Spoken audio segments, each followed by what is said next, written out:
Assalamualaikum warahmatullahi wabarakatuh. Bismillahirrahmanirrahim. Pada kesempatan kali ini Pula-Pula Official akan menjelaskan tentang masalah sejarah akikoh, kurban dalam Islam, kurban Nabi Ibrahim, kurban Qabil dan Habil, beserta lengkap dengan dalil-dalilnya. Dalil kurban itu sendiri disebutkan dalam Al-Quran, QS Al-Kautsar. A'udzu billahi minasyaitonir rajim. Bismillahirrahmanirrahim. Inna a'tainakal kautsar fasholli lirabbika wanhar. Sesungguhnya kami telah memberikan kepadamu nikmat yang banyak, maka dirikanlah salat karena Tuhanmu dan berkurbanlah. Anna Nabiy sallallahu alaihi wasallam dhaha bikabshaini amlahaini aqranaini dzabahahuma biyadihi wa samma wa kabbar wa wada'a rijlahu ala sifahihima. Sesungguhnya Nabi Shallallahu Alaihi Wasallam mengorbankan 2 ekor kambing yang putih warnanya dan besar tanduknya. Nabi menyembelih keduanya dengan beliau sendiri. Beliau membaca basmalah dan bertakbir. Beliau meletakkan kakinya di tepi leher hewan kurbannya. Hadits Bukhari dan Muslim. Al-gulamu murtahanun bi'aqiqatihi yudhbahu anhu yawmas sabi'i wa yusamma wa yuhlaku ra'suhu. Anak kecil yang baru dilahirkan digadaikan atas akikahnya yang disembelih untuknya pada hari ke-7. Di hari ke-7 itu pula ia diberi nama dan dicukur rambutnya. HR At-Tirmidzi. Sejarah tasyrik kurban Qabil dan Habil. Kurban sudah lama disyariatkan jauh sebelum diutusnya Nabi Muhammad Sallallahu Alaihi Wasallam. Dalam catatan sejarah, orang yang pertama kali melakukan kurban adalah Qabil dan Habil, 2 putra Nabi Adam alaihissalam. Sebagaimana pernah disebutkan dalam bab nikah, bahwa setelah Nabi Adam alaihissalam dan Siti Hawa diturunkan ke bumi dan memiliki 2 putra serta 2 putri, Qabil yang kembar dengan Iklimia dan Habil yang kembar dengan Luyudha. Allah Subhanahu wa Ta'ala memerintahkan Nabi Adam alaihissalam menikahkan putra-putrinya yang bukan saudara kembar, yakni Qabil dengan Luyudha dan Habil dengan Iklimia. Namun rupanya Qabil tidak terima dengan perintah ini. Ia lebih suka untuk menikahi saudara kembarnya sendiri, Iklimia, yang memang lebih cantik daripada Luyudha. Ia berdalih bahwa ia lebih berhak menikahi Iklimia karena mereka berdua adalah saudara kembar yang tumbuh bersama dalam satu kandungan. Nabi Adam menegur Qabil dengan berkata, "Dia tidak halal bagimu, wahai Qabil." Qabil tak terima sampai menuduh Nabi Adam telah berdusta. Pada ayahnya itu ia berkata, "Allah tidak pernah memerintahkan pernikahan ini hanyalah kehendakmu sendiri." Akhirnya Nabi Adam memerintahkan keduanya berkurban demi Allah, dan barang siapa yang kurbannya diterima maka ia berhak menikahi Iklimia. Mereka sepakat dengan keputusan ini. Pada waktu yang telah ditentukan, masing-masing dari Qabil dan Habil sudah siap dengan kurban persembahannya. Qabil yang merupakan petani mengorbankan hasil panennya, namun ia memilih hasil panen yang paling buruk dan jelek. Bahkan di tengah perjalanan, saat ia melihat masih ada bulir yang masih bagus di hasil panen yang ia bawa, ia mengambilnya, menggosoknya, lalu memakannya. Sedangkan Habil yang berprofesi sebagai peternak kambing, membawa kambing terbaiknya untuk dikurbankan. Lantas Nabi Adam alaihissalam berdoa pada Allah Subhanahu wa Ta'ala untuk menentukan kurban siapa yang diterimanya. Konon waktu itu kurban yang diterima oleh Allah Subhanahu wa Ta'ala akan diangkat ke langit, atau sebagaimana dalam riwayat lain dilahap oleh api yang datang dari langit. Selang beberapa waktu ternyata kurban Habil yang diterima, sedangkan kurban Qabil hanya diam di tempat sampai dimakan burung dan binatang liar lainnya. Dengan demikian Habil berhak menikahi Iklimia. Qabil pun iri dan marah pada Habil. Ia mengancam Habil, "Apa kau akan berjalan dengan bangga di bumi ini, dan orang-orang akan bilang kau lebih baik dariku? Sungguh aku akan membunuhmu." Dengan tegar Habil menjawab, "Apa dosaku Qabil? Sesungguhnya Allah hanya menerima kurban dari orang-orang yang bertakwa." Bertambah berang Qabil pada adiknya itu, hingga berniat akan benar-benar membunuhnya bila ada kesempatan. Kesempatan pun datang saat Nabi Adam melakukan ibadah ke Mekah. Qabil akhirnya berhasil membunuh Habil. Ia telah mencatatkan namanya dalam sejarah sebagai pembunuh pertama dalam sejarah umat manusia. Kisah ini sebenarnya telah disurat secara singkat dalam Al-Quran, surah Al-Ma'idah ayat 27 sampai 29. A'udzu billahi minasyaitonir rajim. Bismillahirrahmanirrahim. Watlu 'alaihim nab'a bani Adam bil haqqi idh qarraba qurbanan fatuqbila min ahadihima wa lam yutaqabbal minal akhari qala la'aqtulannak qala innama yataqabbalullahu minal muttaqin. Ceritakanlah kepada mereka kisah kedua putra Adam, yakni Habil dan Qabil, menurut yang sebenarnya. Ketika keduanya mempersembahkan kurban, maka diterima dari salah seorang dari mereka berdua, yakni Habil, dan tidak diterima dari yang lain, yakni Qabil. Ia, yakni Qabil, berkata, "Sungguh aku akan membunuhmu." Yang satunya Habil berkata, "Sesungguhnya Allah hanya menerima kurban dari orang-orang yang bertakwa." Akibatnya, hingga saat ini dosa Qabil akan terus bertambah bila terjadi pembunuhan, karena dia adalah orang yang pertama kali mengajarkan perbuatan keji itu, sebagaimana sabda Rasulullah sallallahu alaihi wasallam, "La tuqtalu nafsun dzulman illa kana 'ala ibni Adam al-awwali kiflun min damiha." Tidaklah seseorang dibunuh dengan aniaya kecuali putra Adam yang pertama, yakni Qabil, mendapat bagian dari dosanya. HR Bukhari. Kurban Nabi Ibrahim. Selain kisah dua putra Nabi Adam alaihissalam di atas, Al-Quran juga mengisahkan tentang Nabi Ibrahim alaihissalam yang mengorbankan putranya, yakni Nabi Ismail alaihissalam, setelah tragedi pembakaran yang dilakukan Raja Namrud dan anak buahnya kepada Nabi Ibrahim alaihissalam. Yakni Nabi Ibrahim diselamatkan oleh Allah Subhanahu wa Ta'ala dengan memerintahkan api yang akan membakarnya agar menjadi dingin dan keselamatan baginya. Beliau memutuskan untuk berhijrah meninggalkan kaum Raja Namrud. Setelah berhijrah, Nabi Ibrahim berkeluarga dengan Siti Hajar dan dikaruniai putra yang dinamainya Ismail, dan kelak juga diangkat menjadi nabi. Pada suatu saat, Nabi Ibrahim bermimpi bahwa ia menyembelih dan mengorbankan putranya itu. Nabi Ibrahim berkata, "Wahai anakku, sesungguhnya aku melihat dalam mimpi bahwa aku menyembelihmu. Maka pikirkanlah apa pendapatmu." Nabi Ismail yang waktu itu masih berusia 7 tahun dengan tegas menjawab, "Wahai ayahku, kerjakanlah apa yang diperintahkan kepadamu. Insya Allah kamu akan menepatiku termasuk orang-orang yang sabar." Setelah keduanya sepakat untuk melakukan penyembelihan itu, Nabi Ibrahim membawa Nabi Ismail ke Mina dan membaringkannya di atas pelipisnya. Lalu Nabi Ibrahim menudingkan pisau ke leher putranya. Namun ternyata pisau yang ia gunakan atas kehendak Allah tidak bisa melukai Nabi Ismail.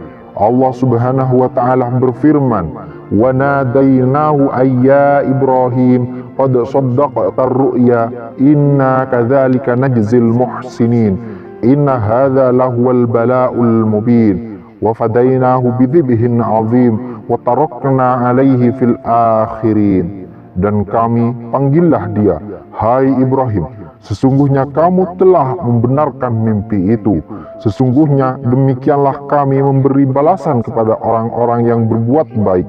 Sesungguhnya ini benar-benar suatu ujian yang nyata. Dan kami tebus anak itu dengan seekor sembelihan yang agung. Kami abadikan untuk Ibrahim itu pujian yang baik di kalangan orang-orang yang datang kemudian." QS As-Saffat ayat 104-108. Begitulah setelah nyata kesabaran dan ketaatan Nabi Ibrahim alaihissalam dan Nabi Ismail alaihissalam, Allah Subhanahu wa Ta'ala melarang menyembelih Ismail dan untuk meneruskan kurban Allah menggantinya dengan seekor kambing. Allah Subhanahu wa Ta'ala mengabarkan bahwa kambing tersebut adalah sembelihan yang agung. Bagaimana tidak, bila sebenarnya kambing tersebut dulunya adalah kurban Habil yang diangkat ke langit, lalu digembalakan di surga untuk waktu yang sangat lama. Kurban dalam Islam. Meski sebagaimana sudah disebutkan di atas bahwa berkurban sudah lama dilakukan umat-umat terdahulu, namun tetap ada keistimewaan yang dianugerahkan Allah Subhanahu wa Ta'ala pada Nabi Muhammad SAW dan umatnya. Bagi kita umat Nabi Muhammad SAW yang berkurban, kita diperbolehkan bahkan disunahkan untuk menikmati sedikit daging dari binatang yang dikurbankan. Selebihnya daging tersebut kita bagi-bagikan kepada orang-orang fakir miskin. Ini adalah anugerah dari Allah Subhanahu wa Ta'ala, sebab kita diperintahkan mempersembahkan hewan kurban deminya, tapi kita sendiri dapat menikmatinya dan berbagi kepada sesama. Dan itu dilakukan pada hari raya Idul Adha, di mana Allah Subhanahu wa Ta'ala melarang hamba-hambanya berpuasa karena daging-daging kurban itu adalah hidangan darinya. Siapa yang berpuasa, ia telah menolak hidangannya. Bandingkan dengan umat-umat sebelumnya, saat mereka berkurban, mereka tidak dapat menikmatinya. Ibnu Abbas radhiyallahu an meriwayatkan bahwa pada suatu hari beberapa orang Yahudi Madinah menghadap Rasulullah sallallahu alaihi wasallam dan berkata, "Hai Muhammad, kau mengaku dirimu adalah utusan Allah Subhanahu wa Ta'ala dan ia telah menurunkan sebuah kitab padamu. Sungguh Allah telah mengamatkan pada kami bahwa kami tidak boleh beriman pada seorang utusan sampai ia mendatangkan kami sebuah kurban yang akan dilahap api yang bergemeresik yang turun dari langit. Jadi jika kau mendatangkan itu untuk kami, kami akan menyatakan kebenaranmu." Pernyataan ini adalah salah satu bentuk usaha mereka untuk tidak mengakui Rasulullah Sallallahu Alaihi Wasallam, sebab apa yang mereka minta sebenarnya hanya sebuah mukjizat yang sama posisinya dengan mukjizat Rasulullah Sallallahu Alaihi Wasallam yang telah banyak mereka saksikan sebelumnya. Mereka hanya mencari-cari alasan untuk menolak kenabiannya. Allah Subhanahu wa Ta'ala berfirman, "Alladzina qalu innallaha ahida ilaina alla nu'mina lirasulin hatta ya'tina biqurbanin ta'kuluhun nar. Qul qad ja'akum rusulun min qabli bil bayyinati wa billadzi qultum falima qataltumuhum in kuntum shadiqin."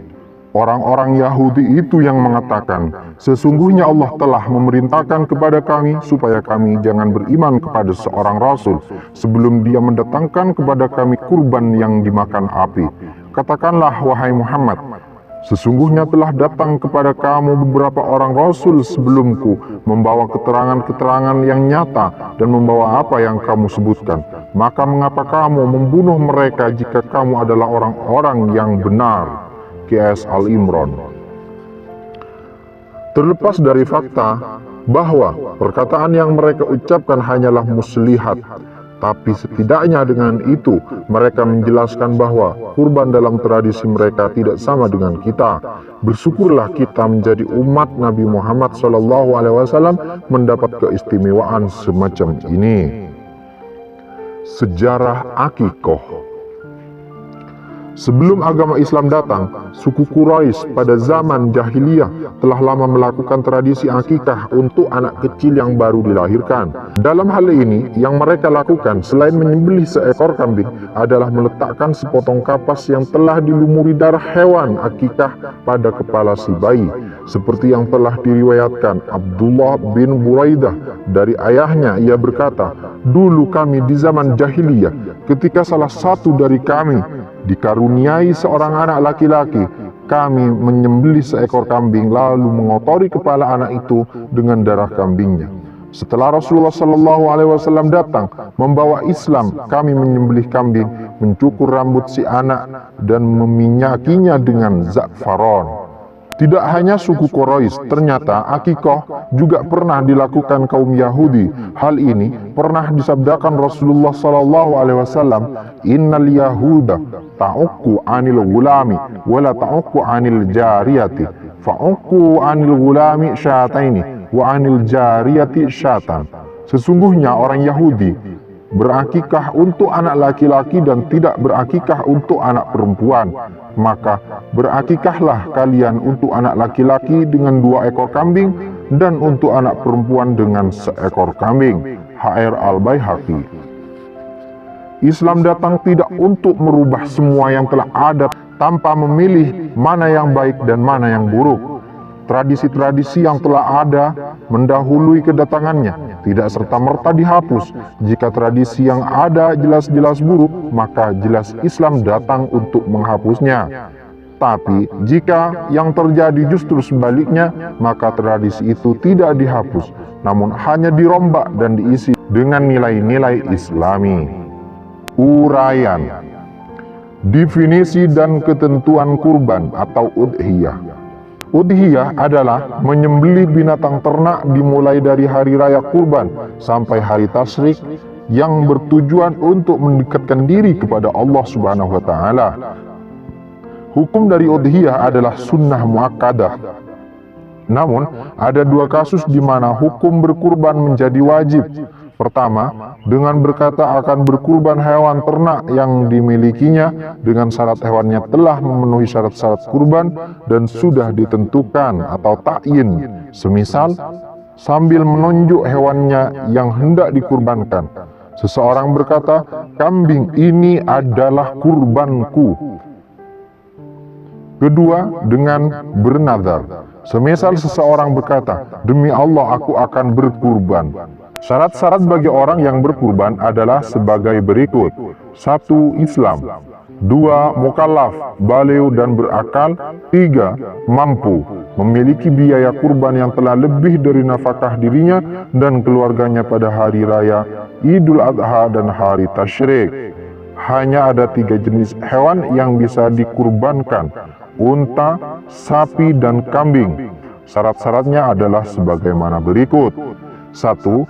Umur yang cukup, memasuki usia 7 tahun, yakni sempurna 6 tahun. Untuk unta, memasuki usia 3 tahun, sempurna 2 tahun. Untuk sapi dan kambing kacang, dan memasuki usia 2 tahun atau sempurna 1 tahun. Untuk kambing kibas atau domba.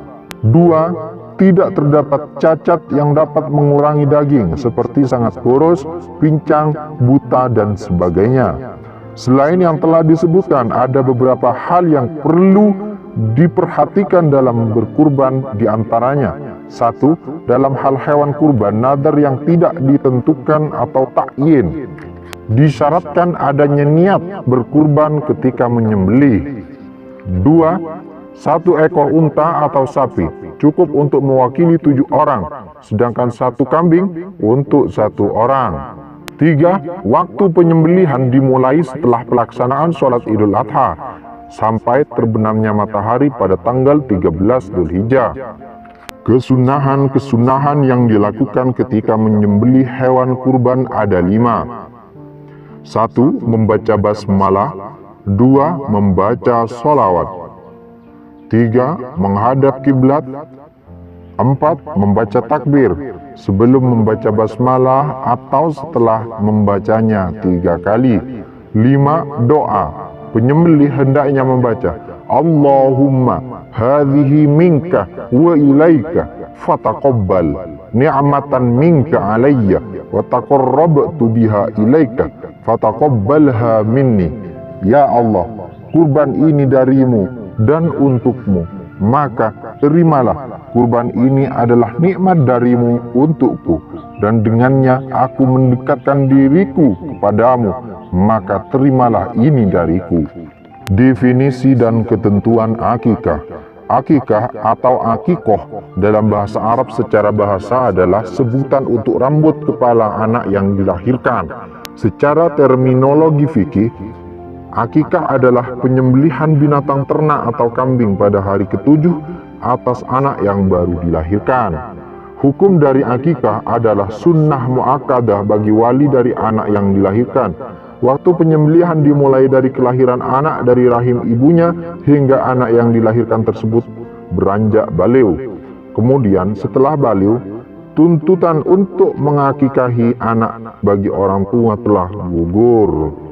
Syarat-syarat dalam akikah sama halnya dengan syarat yang ada dalam udhiyah, baik itu dari segi jenis, umur hewan yang disembelih, dan selamat dari cacat yang dapat mengurangi daging. Akan tetapi antara udhiyah dan akikah memiliki perbedaan yang diantaranya: 1. Disunnahkan menyuguhkan akikah atau menyedekahkannya dalam kondisi sudah matang, bukan dalam kondisi daging mentah. 2. Disunnahkan memasak dengan bumbu yang agak manis, karena tafaul agar anak yang dilahirkan memiliki akhlak yang manis atau baik.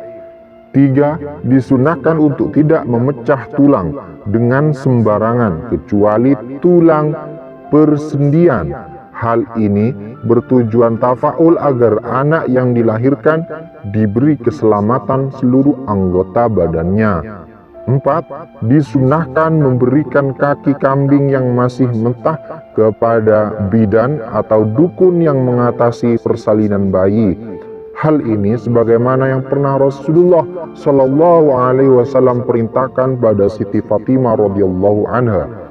5. Dalam pelaksanaannya, 2 kambing mencukupi untuk mengakikahi 1 anak laki-laki. Bagi anak perempuan cukup hanya 1 kambing. Hal-hal yang sunnah dilakukan saat bayi dilahirkan. Selain akikah, ketika melahirkan anak, disunnahkan beberapa hal berikut. 1. Membacakan adzan pada telinga kanan bayi yang dilahirkan. 2. Membacakan iqamah pada telinga kiri bayi yang dilahirkan. 3. Mengunyahkan kurma kering, kemudian menggosokkannya di tenggorokan bayi yang dilahirkan. Jika tidak ada kurma kering, maka dengan kurma basah. Jika tidak ada kurma basah, maka dengan makanan lain yang manis. 4. Memberikan nama pada hari ke-7 kelahiran. Jika bayi yang dilahirkan meninggal sebelum hari ke-7, maka tetap sunnah untuk menamainya. 5. Memberikan nama yang memiliki arti baik atau disamakan dengan nama orang-orang soleh seperti para nabi, para sahabat nabi, para ulama, dan sebagainya. Namun, nama yang paling baik menurut pandangan agama adalah Abdullah dan Abdurrahman, kemudian Muhammad dan Ahmad. Hikmah tasyri', hikmah berkurban. Sebagaimana telah disinggung di atas bahwa udhiyah atau berkurban adalah ibadah yang memiliki sejarah yang panjang.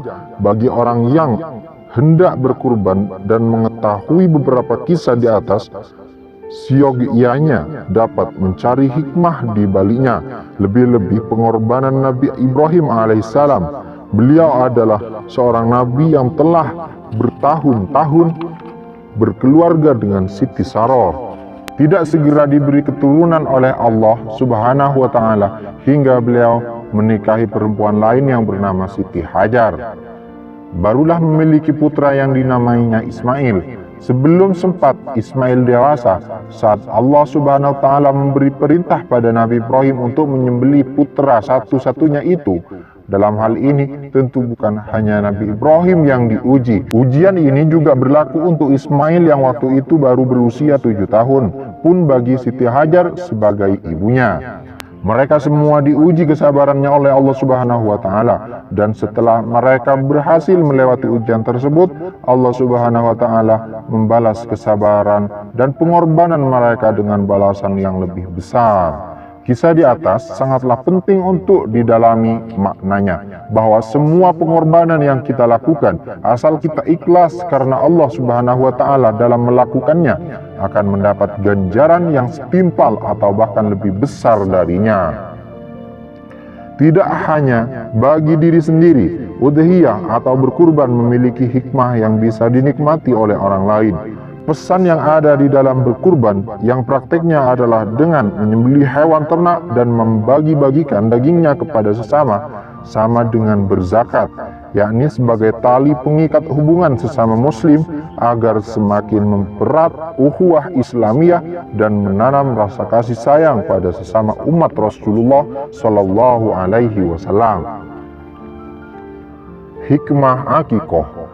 Sedikitnya ada 3 hikmah di balik disunahkannya akikoh dan hal-hal lain yang berhubungan dengan kelahiran anak yang bisa dengan mudah ditemukan. Pertama, akikah sebagai ekspresi rasa syukur kepada Allah Subhanahu wa Ta'ala dari sepasang suami istri yang baru saja memiliki keturunan karena anugerahnya. Kedua, akikah sebagai latihan guna semakin menumbuhkan sifat kedermawanan dan memendam dalam sifat kikir dan pelit yang selalu dibisikkan hawa nafsu manusia. Ketiga, tepat setelah anak baru dilahirkan, Rasulullah Shallallahu Alaihi Wasallam memerintahkan untuk membacakan adzan di telinga kanan dan iqamah di telinga kiri si bayi. Perintah ini, wallahu a'lam, dilatar belakangi 2 alasan. Pertama adalah agar kalimat yang pertama didengar si bayi adalah kalimat yang isinya adalah pokok-pokok ajaran Islam, dengan harapan makna-makna kalimat tersebut akan menjadi fitrahnya sampai ia dewasa. Kedua, disebutkan bahwa pada saat bayi baru dilahirkan, setan akan datang mengganggunya dan ia akan mundur ketika mendengar adzan dan iqamat. Wahai sahabat seiman yang dirahmati Allah, demikianlah penjelasan atau jawaban singkat dari kami. Jika benar itu murni karena pertolongan Allah. Jika ada yang salah atau kurang itu karena kedengkalan pengetahuan kami, maka bantulah kami untuk memperbaiki semua itu dengan memberikan kritik dan saran di kolom komentar. Atau alangkah baiknya bertanyalah kepada para ulama yang lebih mumpuni ilmunya. Wallahu a'lam bishawab.